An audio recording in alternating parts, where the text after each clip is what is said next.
Hola a todos los que nos seguís desde España y también a los que nos seguís desde el otro lado del charco. Saludamos con esa diferencia horaria, aunque realmente en este congreso podríamos decir buenos días, buenas tardes y buenas noches, porque una de las novedades de este congreso es que este acto inaugural va a estar después subido a internet y vamos a poder disfrutar de ello la gente que quiera en cualquier momento, porque todo lo que se vaya a producir, todo el intercambio que se produzca en este congreso va a estar a disposición posteriormente para que se pueda seguir utilizando. Es una de las cosas novedosas de este congreso que nos han traído, pues eso, el avance de las nuevas tecnologías y la situación en la que nos encontramos.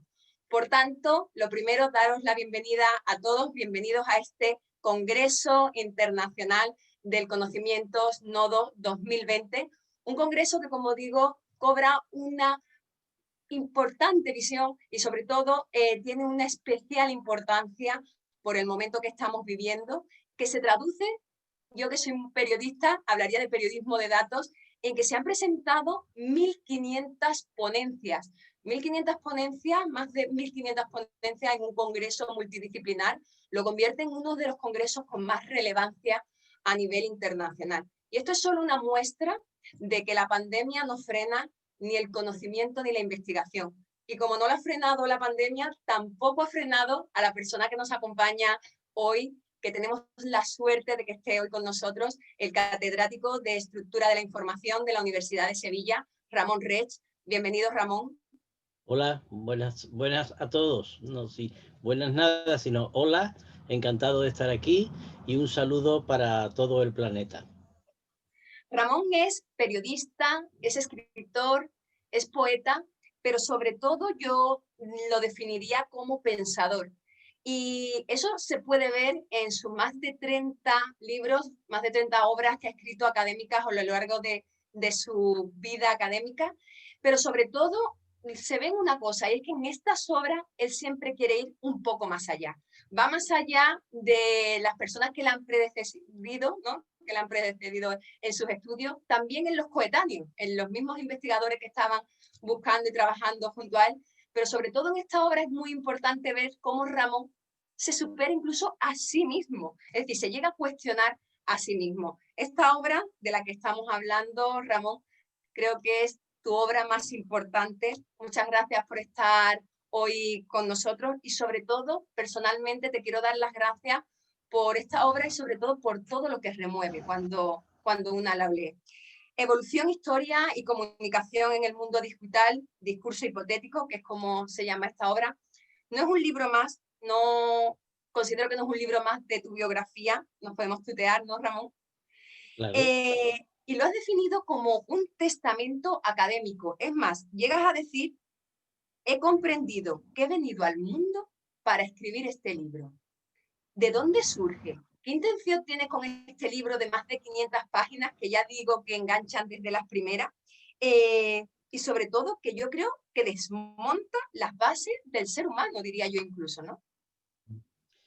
Bueno, bien, yo voy a hablar porque soy consciente de que me dirijo a una audiencia interdisciplinaria, como es este congreso importantísimo, al que le doy las gracias a todos los organizadores, a la directora, la profesora Rosalba Mancinas, en fin, a todo el comité científico, a ti, por supuesto, por haberme invitado a que pueda hablar aquí. Y entonces, como me dirijo a un público pues transdisciplinar, pues le diré que yo tengo una formación transdisciplinaria. Es decir, yo he estudiado, soy licenciado en Historia, en Geografía, he estudiado Antropología, también en la Universidad de Sevilla, me he doctorado en Ciencias de la Información y he ejercido el periodismo desde 1974 hasta 1991, en que me fui a la universidad a enseñar periodismo y a enseñar comunicación.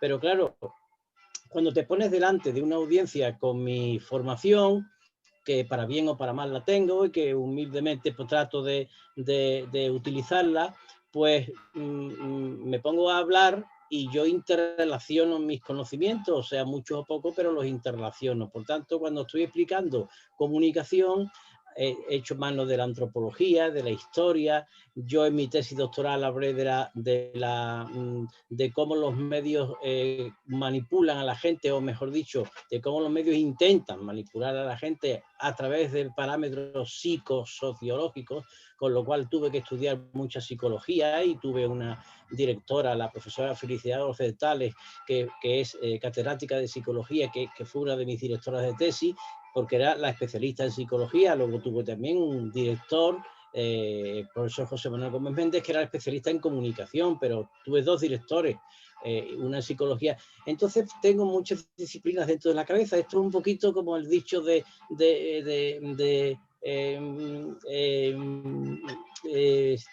aprendiz de mucho, maestrito de nada, ¿no? Pero a mí me gusta eso, me gusta porque a esto le llamo enfoque estructural complejo. Es decir, que se puede hacer un enfoque estructural simple, en el sentido de que tú dices, bueno, hay que preguntarse una cosa. Cuando un medio de comunicación me está hablando, ¿quién me está hablando? Desde la persona física que me habla, hasta quién está detrás de esa persona física, qué empresa, esa empresa con quién está unido. Entonces, es evidente que cuando yo escribo este libro, me tengo que hacer la misma pregunta. Los receptores de este libro se estarán preguntando quién soy yo, quién les está hablando. Es una metodología científica. Yo les digo, y sigo además ahí el pensamiento de Edgar Morin, que se desnuda totalmente y dice, este soy yo y esta es mi evolución en la vida. ¿Por qué? Porque depende de cómo sea uno, eso influye en lo que diga. Y por tanto hay que decirle a la gente, ojo, que yo fui a lo mejor encuentran ustedes algo de mi psicología y de mi educación dentro de mi obra. Quítenlo. Quítenlo, intenten ser críticos ahí. Y no hay que engañar a la gente, no hay que engañarla, no hay que vender la burra. Entonces, en ese sentido, es por eso por lo que yo dije, bueno, he venido a escribir este libro, ¿por qué? Y termino ya la respuesta, ¿no? Pues no quiero alargarme mucho. He venido a la vida a escribir este libro, ¿por qué? Porque yo llegué aquí a la vida, me trajeron como a todos nos traen, ¿verdad?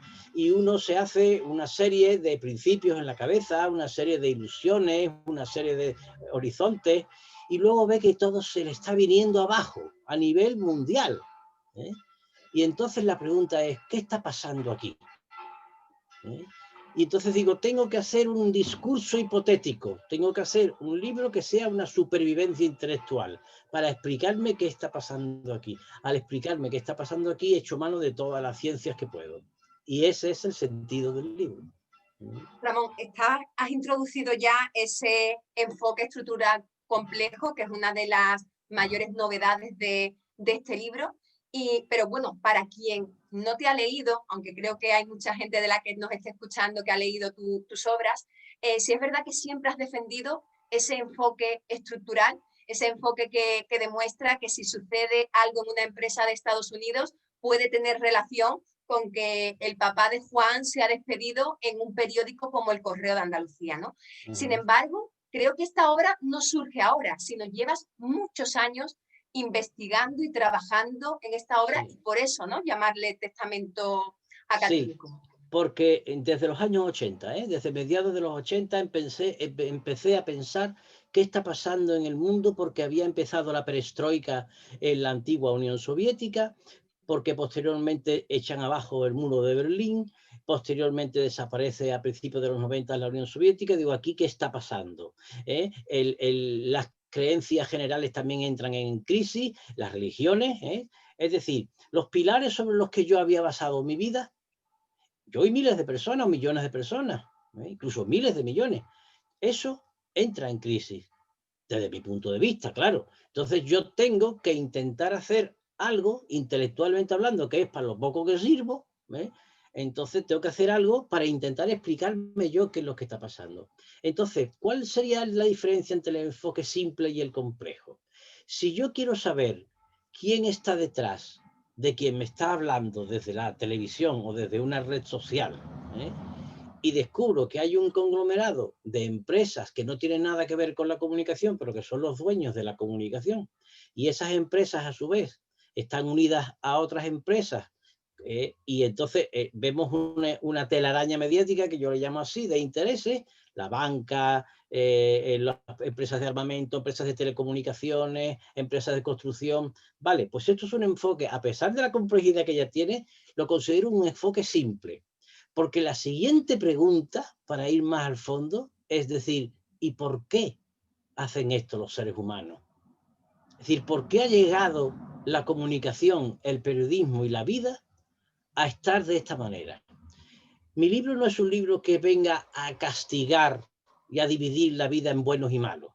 No viene a decir los capitalistas son los malos y los ciudadanos son los buenos.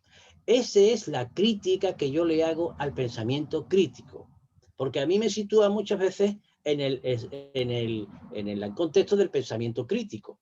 Y yo digo, muy bien, el pensamiento crítico es eso que la izquierda se apropia de ese concepto y dice el pensamiento crítico es esto que viene de la escuela de Frankfurt, y al mismo tiempo los señores de la escuela de Frankfurt lo heredan de Karl Marx, etc. Muy bien, pero el pensamiento crítico también debe ser sometido a la crítica.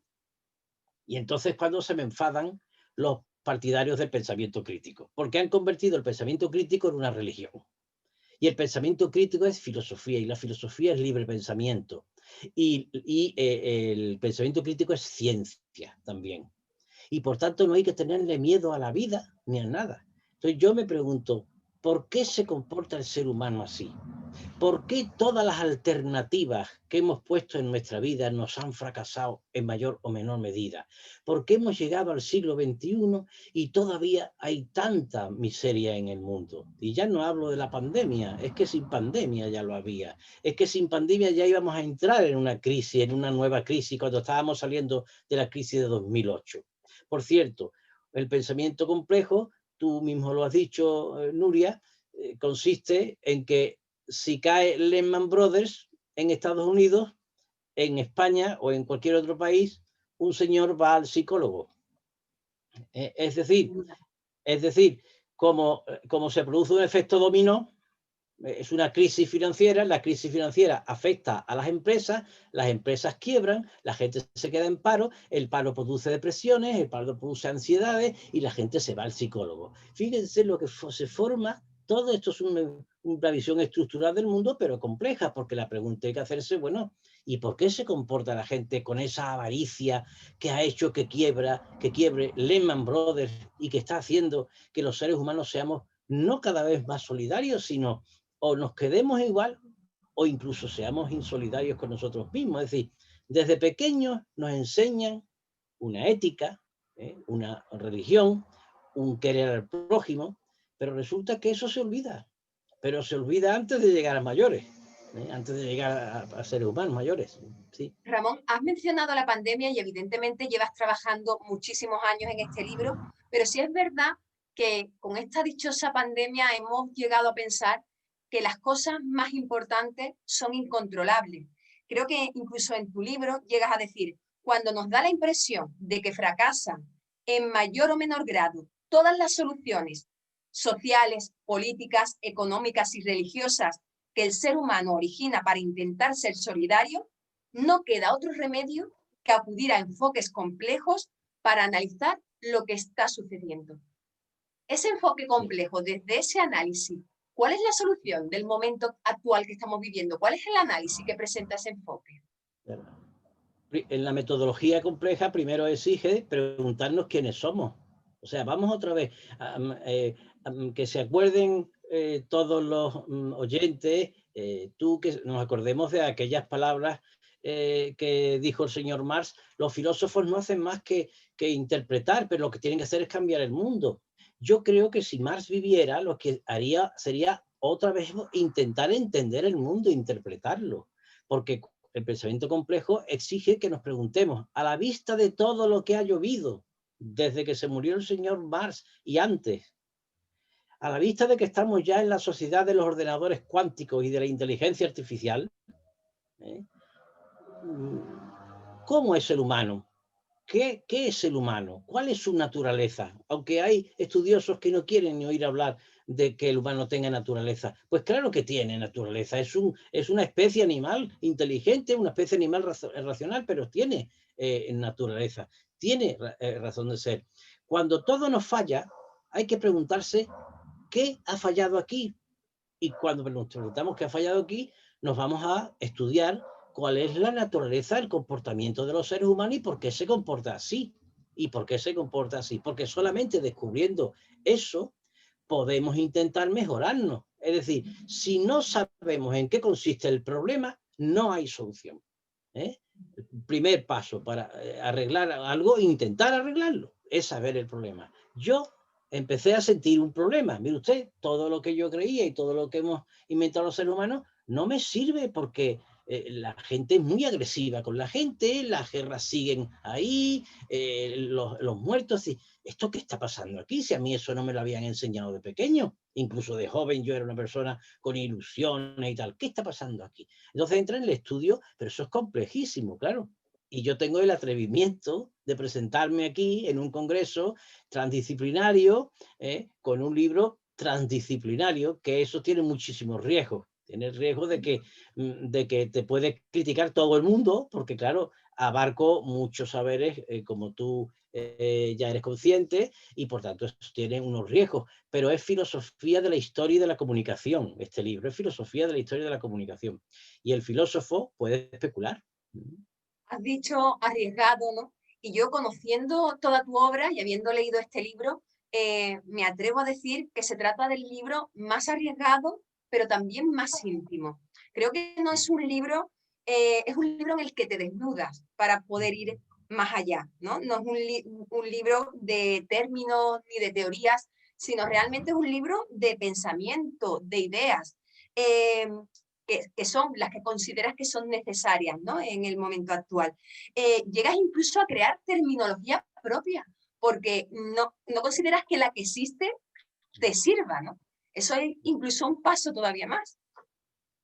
Claro, porque vamos a ver, esto de desnudarme no es por contarle a nadie batallitas. Eso serían unas memorias donde uno, y las memorias las deben hacer las personas muy importantes. Yo no soy todavía muy importante, uno hace en la vida lo que tienen que hacer. Yo he venido aquí pues a estudiar, a dar mis clases, a investigar y luego ya el futuro que diga si mi huella es muy profunda o no, pero desde luego he venido a eso. Entonces, ¿qué pasa? Que me he desnudado ahí porque creo que soy una especie de paradigma de otras muchas personas.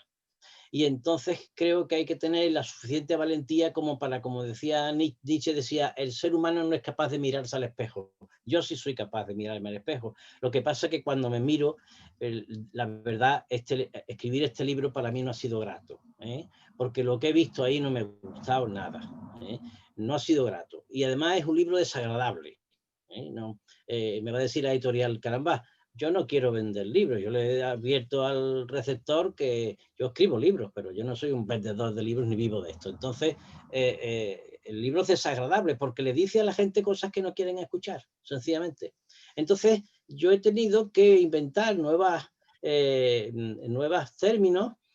Bueno, son míos, a lo mejor no son nuevos porque hay pocas cosas nuevas. Yo también digo en el libro que no sé lo que digo de nuevo en el libro, que a lo mejor no digo nada, porque conforme va uno leyendo más, se da cuenta que sus pensamientos no son originales. Algo de que te creías que era original simplemente ha sido una coincidencia. Esto es como Darwin y Wallace, que se creían, cada uno estaban descubriendo la evolución, no estaban ni en contacto, ni se conocían ni nada, y estaban haciendo los dos lo mismo. No es la primera vez que pasa esto, y perdón que me compare yo con estos grandes cerebros, pero bueno. Entonces, ¿qué pasa? Que hay que hacer una metodología y hay que utilizar unos términos. Vamos a ver. El punto de partida del libro, que no se lo hemos dicho todavía a los receptores, es que el ser humano no es social. El ser humano es individual. Es decir, contra todo lo que te machacan y tal, desde mi punto de vista, desde mi punto de vista, a mí me machacan diariamente con que el ser humano es libre y es social. Y yo no estoy de acuerdo con ninguna de las dos cosas. No es social.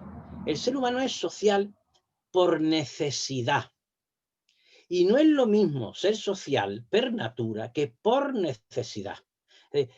Hay unos libros de historia, que no voy a citar aquí, que empiezan diciendo, cuando hablan de la prehistoria, en aquel tiempo los seres humanos para cazar un mamut, por ejemplo, un elefante, tal, como no era posible uno, se vieron en la necesidad de unirse para llevarlo a cabo. Desde el momento en que tú te ves en la necesidad de unirte, pues ya no eres una persona social.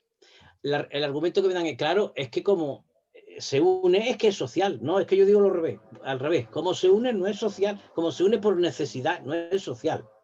Pero es que esto, la complejidad que yo aporto al libro, es que yo creo que esto sucede desde las materias, desde las primeras materias, es decir, desde las partículas elementales hasta sus efectos, que somos nosotros, sus últimos efectos que conocemos. Después hay muchos más que no conocemos, Pero el efecto más complejo de aquellas partículas que empezaron a evolucionar en el principio de todo somos nosotros. De hecho, hay libros de historia de la humanidad que no empiezan por la prehistoria, sino que empiezan por el origen del mundo.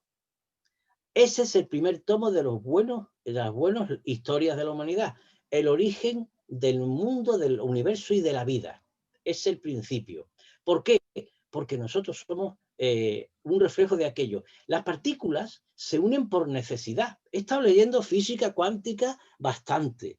Leyendo, escuchando, viendo a grandes maestros explicándomelo por YouTube y por Internet en general, porque hoy tenemos un tesoro que si sabemos exportarlo bien en vez de alienarnos con él es una maravilla. He estado leyendo, escuchando y entonces, claro, no te dicen nunca en qué consiste la necesidad de que se unan las partículas. Te dicen que se unen, pero no te dicen por qué.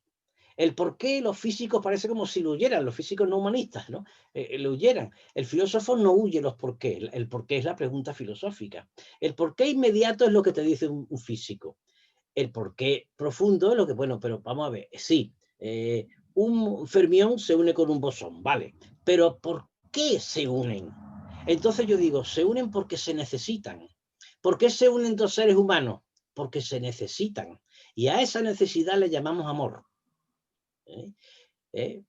Porque es cariño, te quiero, te amo, te necesito. Mejor que se ahorre lo de te quiero y te amo, lo deje te necesito. Porque cuando dos seres humanos ya no se necesitan, se produce una cosa que se llama separación o divorcio. Es decir, hay como una, y esto no son más que ideas mías, cuidado. Entonces, hay como una identidad continua desde lo que nos origina a nosotros hasta nosotros. Entonces, claro, yo a todo eso le llamo la teoría social e histórica, teoría social y humana del todo. Esta es la totalidad. Porque el enfoque estructural tiende siempre a la totalidad.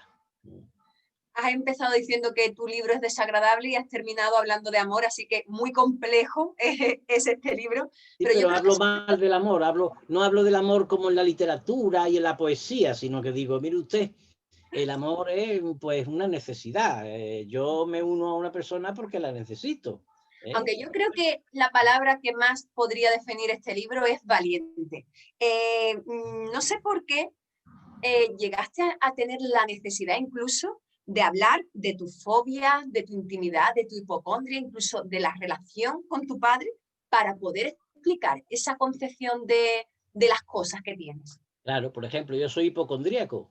Entonces, si soy hipocondríaco, podría adaptarme a mi psicología hipocondríaca, mi filosofía y mi ciencia, porque, por ejemplo, yo te digo, es que el hombre se une por necesidad. Claro, eso es la teoría de un hipocondríaco. Entonces, vale, pues el que le dé un poco de miedo mirarse al espejo ya tiene donde agarrarse. Yo digo en el libro, ya tiene donde agarrarse para descalificar mis hipótesis. que soy un hipocondríaco. El hipocondríaco, ¿qué pasa? Que le da miedo salir a la calle. Yo mi hipocondría me la he guardado en muchos sitios para superarla continuamente, ¿no? Pero claro, se lo digo al receptor por si, para darle una explicación de, a lo mejor mi teoría es, ahora bien, yo observo a la gente, yo observo la evolución de la historia, yo observo el comportamiento habitual, no solamente de los seres humanos, sino de los animales, incluyendo al virus SARS-CoV-2. ¿Qué está haciendo el virus en la pandemia? Tiene necesidad de no morir.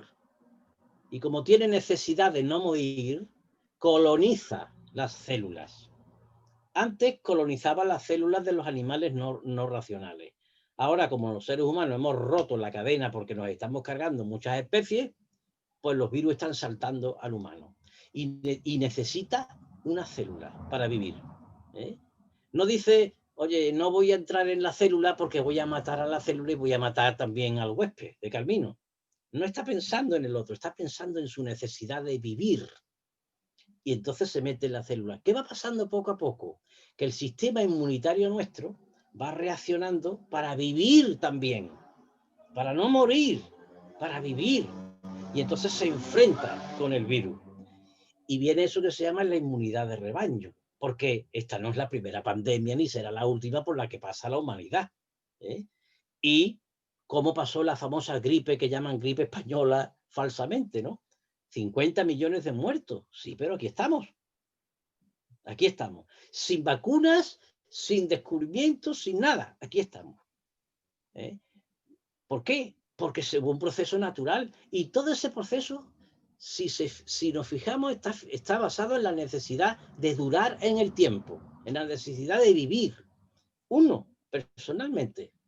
Aunque sea desde el virus hasta pericos de los palotes, como se dice en España, ¿no?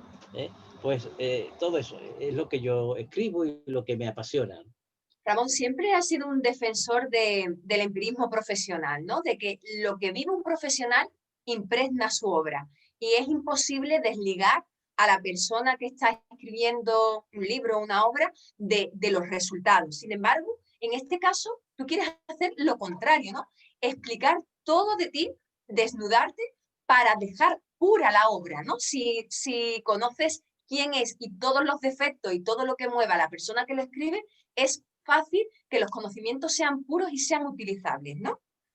Sí, pero hay un fondo también de experiencia ahí, profesional. Yo digo en el libro que yo parto, evidentemente, del por qué. El por qué es la pregunta que se hace el niño pequeño, que nos cansa, ¿por qué y por qué y por qué? El por qué es la pregunta del científico, el por qué es la pregunta del filósofo y el por qué es la pregunta de la entrada periodística, del lead periodístico. Una de las preguntas es el por qué. Yo digo, oye, yo parto aquí también del porqué periodístico. Es decir, la experiencia periodística te permite conocer las grandezas y las miserias de los seres humanos. Te permite hablar desde con un señor sin techo, una mujer que ha sido maltratada, un ministro, un presidente, y si lo sabes aprovechar bien y observas, estás estudiando el comportamiento de los seres humanos.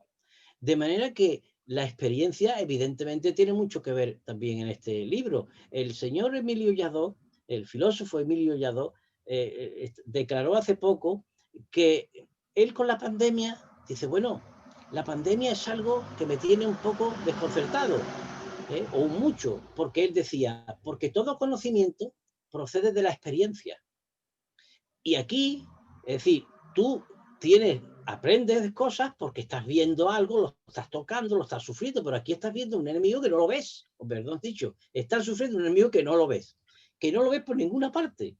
Y entonces dices, bueno, aquí ¿cómo conocemos? Claro, evidentemente están conociendo los que lo pueden ver con un microscopio electrónico. Los demás estamos esperando a ver qué hacen con nosotros. Pero evidentemente sí hay un toque de profesionalidad, porque afortunadamente la profesión de periodista, de experto en comunicación y de periodista, te pone en contacto con la realidad, te pone los pies en el suelo. Y después eso, si lo sabes aprovechar filosóficamente hablando, pues te puede dar buenos resultados. la profesión periodística, que tan castigada está, sin embargo es indispensable en el mundo, ¿eh? Eso que quede claro. Ramón, no sé si temes que se pueda considerar demasiada atrevida tu obra cuando llegas a cuestionarte cosas, bueno, pues llegas a poner en duda incluso la existencia de Dios, como ya hicieron grandes filósofos, ¿no? Dice, Dios no murió porque no existió. Su existencia se deriva de la mente deseante e insegura de su creador, el ser humano.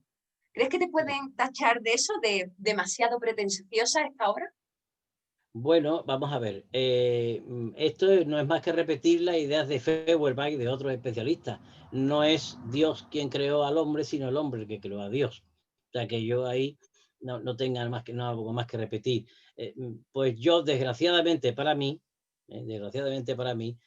después de un proceso personal de introspección, etcétera, pues he llegado a la conclusión de que Dios no existe, que Nietzsche era un gran genio, evidentemente, no era un hombre, era dinamita, y que cuando él anuncia la muerte de Dios, dice a continuación, Dios ha muerto, pero ahora van a nacer muchos dioses. Y eso es lo que ha sucedido, ¿eh? Han nacido muchos dioses. Las redes sociales son dioses, ¿eh? El mundo informático son dioses pequeños. Y están los dioses de siempre, nuestros ídolos de siempre, ¿no? Sean pintores, expertos en arquitectura, en sociología. Nuestros ídolos son los pequeños dioses. Mi libro es mi Dios, ¿eh? Es un desahogo. Bueno, tu libro sí, pues mire usted, mi libro puede ser sí, es un desahogo y por tanto, pero es un desahogo doloroso. Es un desahogo doloroso. A mí no me gusta haber llegado a estas conclusiones. Lo que pasa es que yo creo que, bien, con el tema de Dios me conformo con que no se mate la gente por eso. Sencillamente, yo digo, yo creo que no existe y otros dirán, pues sí existe y te voy a matar. No, mire usted, yo no lo voy a matar a usted porque crea que existe. Déjeme usted tranquilo a mí, que yo no voy... Es que por esto han muerto millones de personas a lo largo de la historia. Por una emoción. Por una emoción. Entonces, yo creo que los físicos sí demuestran bastante, no totalmente, evidentemente, esto es casi imposible, sí demuestran bastante la inexistencia de Dios. Sin embargo, los teístas no demuestran la existencia. Simplemente te dicen que es una cuestión de fe y que si tú eres ateo es porque no estás dotado de ese don. Pues mire usted, esto es como decirme que tengo un tío en América, con perdón para los de América, pues no le estoy insultando a nadie. Esto es como decirme que me ha tocado la lotería. No hay ni una prueba de nada, no me está usted diciendo nada. Es que usted no está dotado de ese don. Bueno, pues ¿qué le vamos a hacer? ¿Qué le vamos a hacer? Pero yo no voy a matar a nadie porque me digan eso y espero que no me maten a mí. Hombre, llegas a decir que ser creyente y científico no se sostiene. Eso es cuanto menos polémico, ¿no? Porque creo que hay Es gente verdad, creyente y científica a es, día de hoy. es verdad porque hay eminentes científicos evolucionistas que son creyentes, pero desde mi punto de vista no se puede ser científico y creyente, porque no hay, vamos a ver, lo que dicen los físicos, según mis humildes estudios, lo que dicen es, vamos a ver, nosotros entendemos de materia y de energía, y nos presentan a Dios como algo que no es ni materia ni energía, es una cosa espiritual, como cuando nos hablan de fantasmas. ¿Viste? El fantasma es un espíritu. Vamos a ver, si yo veo un fantasma, ya no puede ser un espíritu, porque si lo veo es que tiene que tener masa, ¿eh? Y tiene que tener energía porque si no, no lo veo. Entonces, ¿cómo puede usted explicarme? Entonces, lo que dicen los físicos, el famoso Stephen Hawking, Richard Dawkins, lo que dicen, mire usted, un antropólogo, que me vienen a la cabeza, antropólogos también, que tienen esas, pues te dicen, no, mire usted, es que eso yo no digo nada, ni sí ni no, simplemente que eso no es un objeto de mi estudio. Yo es que si a mí me dicen que tengo que estudiar algo que no tiene ni cuerpo, ni materia, ni nada, yo no lo puedo estudiar. O sea, ¿usted qué me está diciendo que estudie? Pues eso es mi postura, ¿eh? Esa es mi postura. Esa es una de las muchas consideraciones que creo Mm. que son polémicas. Algunas incluso, bueno, has estado nombrando la sociedad digital. Este congreso está teniendo lugar gracias a las nuevas tecnologías, al desarrollo de la sociedad digital. Sin embargo, llegas a decir, si una religión actúa sobre las personas, haciéndolas resignadas e incapacitándolas para el desarrollo del espíritu libre, la sociedad digital lo ha llenado todo de artilugios que están esclavizando mediante la libertad potencial que encierran. Creo que el hecho de que todo sea online, la facultad, la universidad siguen las clases gracias a online, no sé si es políticamente correcto decir eso en un libro hoy en día. Hay que aclararlo bien. En el libro está aclarado, pero a lo mejor en una entrevista no se puede, no es lo mismo que leer. Hay que aclararlo bien. Vamos a ver. Nosotros estamos en un congreso. Todas las personas que se han apuntado al congreso se han apuntado por necesidad. También porque necesitan que su currículum se engorde. Entonces, estamos utilizando el sistema digital. El sistema digital es una maravilla. Yo no estoy en absoluto, estaría bueno que me pronunciara en contra de las nuevas tecnologías. Eso es imposible. Esto es, las nuevas tecnologías y la inteligencia artificial es el ser humano en evolución. En evolución o en involución, como queramos, pues, pero yo creo que en evolución. Es decir, yo creo que ahora es cuando estamos viviendo en la realidad. No estamos viviendo en la realidad bajo las dictaduras, de ninguna manera. Las dictaduras detienen la historia. La historia es muy compleja y muy desagradable. Para lo agradable están las películas románticas de Hollywood. Pero en la realidad pasa todo lo contrario. Entonces, maravillosa la sociedad digital. Pero yo digo, tú acabas de decirlo, que es una libertad potencial. Ahora, como todo en la vida, depende de cómo utilice el instrumento. Y digo yo, ¿cómo el poder ha llegado a un momento en que nos ha dado unas herramientas maravillosas para comunicarnos entre nosotros, incluso para transformar el mundo? ¿Pero qué estamos haciendo con ellas? Estamos sobre todo, nosotros somos aquí una excepción de 1000 y pico de científicos y pensadores, pero en el año 2015 el señor Zuckerberg dice, hemos llegado a 2.000, a que 2000, más de 2.000 millones de personas estén conectadas al mismo tiempo en Facebook. Hemos llegado. Esto es algo histórico. Sí, pero ¿estaban conectadas para algo de desarrollo del conocimiento? No, no. Entonces, ¿por qué digo libertad potencial? Porque el poder le ha dado esto a la gente. Entonces ahora el poder tiene que estar atento a que la gente no lo utilice en contra suya.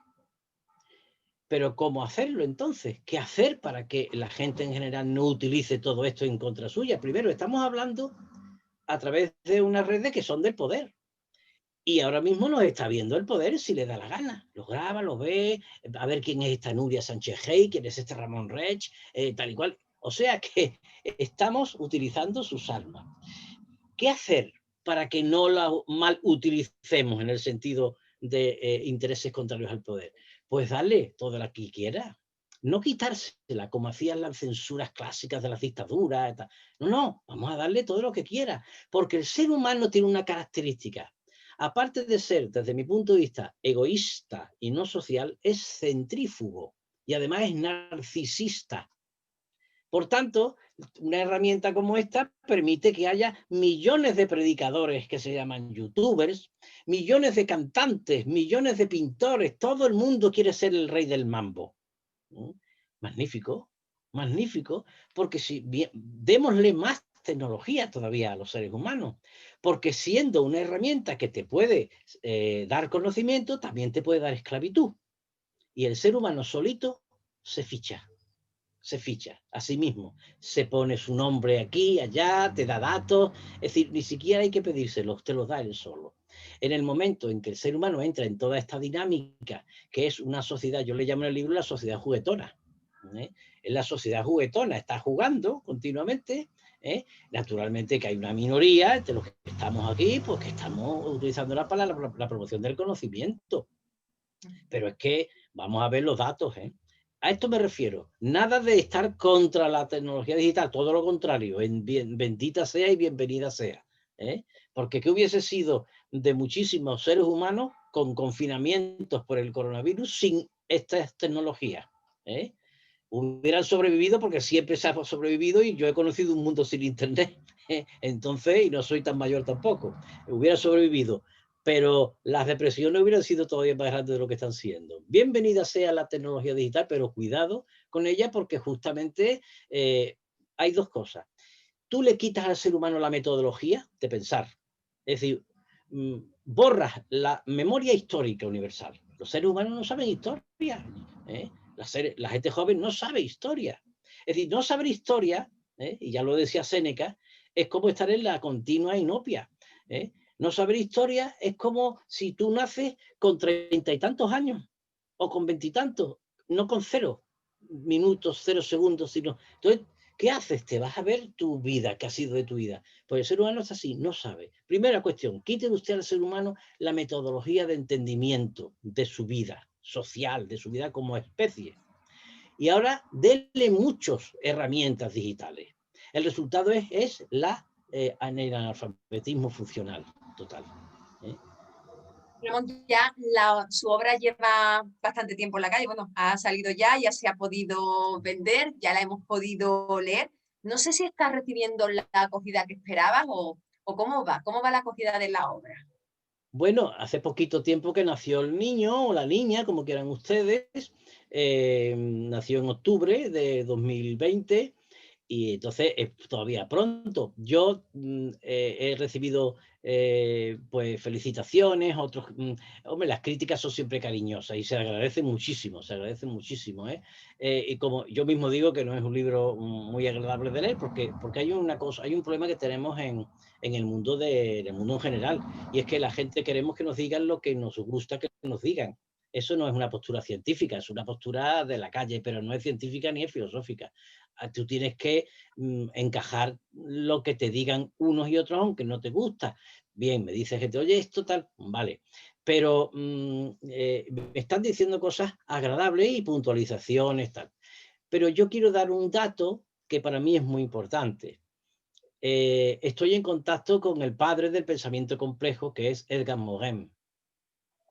Y el otro día me escribió y me dijo que le parecía un libro importante. Eso para mí es ya, me ha bendecido mi Dios. Todo el mundo nos fabricamos dioses. Una vez que ha muerto Dios, todo el mundo nos fabricamos dioses, ¿no? No hay que estar triste porque haya muerto Dios, porque el mundo es maravilloso y la vida es maravillosa. Y además, lo de la muerte de Dios no es más que una opinión de Nietzsche y mía también. O sea que es dos seres humanos, dos seres humanos. Para finalizar un poco, Ramón, porque ya más o menos el tiempo que teníamos acordado, ¿qué esperas de este libro? ¿Qué esperas de la lectura, de la gente que se acerque a él? Hombre, desde el punto de vista del el yoísmo, a uno le gustaría que lo leyera mucha gente. Pero mi finalidad ha sido descargarme yo. Como dijimos al principio de esta charla, conferencia, ¿no? Yo lo he escrito para aclararme yo. La verdad es que también digo una cosa en el libro y pido perdón a todos mis receptores, que soy un fraude intelectual. ¿Por qué? Porque no les doy ninguna salida. Únicamente he pensado de dónde pueden venir las causas de que estemos como estamos en el siglo XXI, en el segundo decenio del siglo XXI. Pero no les doy ninguna alternativa. Claro, es que no la tengo. O mejor dicho, si la tengo, es tan, a mi juicio, utópica que bueno, no voy a molestar a nadie porque ya bastante molestan a la gente diciéndole cuestiones utópicas que a mí me parecen que no tienen fundamento ninguno. Hay muchas alternativas de izquierda o de derecha que a mí me parece que no son alternativas si estudiamos la naturaleza de los seres humanos. Yo puedo empezar ahora mismo a decir alternativas, pero no sería honrado ni honesto diciendo esto. Entonces, ¿qué espero? Por lo pronto ya he hecho lo que tenía que hacer. Y yo he venido aquí a este mundo a hacer lo que tengo que hacer por encima de todo y de todos. Ya lo he hecho. ¿Que pueda hacer en el futuro alguna ampliación, corrección? Pues ya veremos según la reacción de las personas. Pero yo ya he hecho lo que tenía que hacer. Si encima me lee mucha gente y me dicen, oye, qué guapito eres y qué bien escribes, pues eso a nadie le amarga un dulce. Pero también me gusta que me digan, menudo piciazo has metido aquí, menudo error has metido aquí, porque eso es lo que te hace fuerte y te hace mejor. Bueno, Ramón, pues creo que hemos hecho un repaso por la obra, sobre todo que creo que deja en el paladar un regusto para que la gente la compre, la lea y sobre todo la desentrañe. Tú dices que que eres un fraude. Yo creo que todo lo contrario, que dejas muchas vías abiertas para que cada uno haga su propia interpretación, y al final yo creo que ese es el regalo de esta obra. Por eso empezaba dándote las gracias y también termino dándote las gracias por esta obra y por tu tiempo. Hay una cosa que quiero matizar para la gente que nos esté siguiendo. En los actos inaugurales no se suele tener contacto directo con el conferenciante, pero gracias a las nuevas, a las nuevas tecnologías, esta vez sí vamos a tener la capacidad de poder hacerlo. A través del chat, la persona que quiera puede lanzar preguntas, cuestiones a Ramón Reig, y él posteriormente, en diferido, pues podrá ir contestándolas. Así que, bueno, es una de las novedades de este congreso que nos permiten las nuevas tecnologías. Así que nada, damos por terminado este acto. Os agradecemos vuestro tiempo, el tiempo que habéis destinado a escuchar todo esto, pero sobre todo también os invitamos a que aprovechéis al máximo todos los recursos de este congreso, que va a estar en disposición, que va a estar online, todo va a subirse, que aprovechéis mucho. Y nada más, un saludo y continuamos.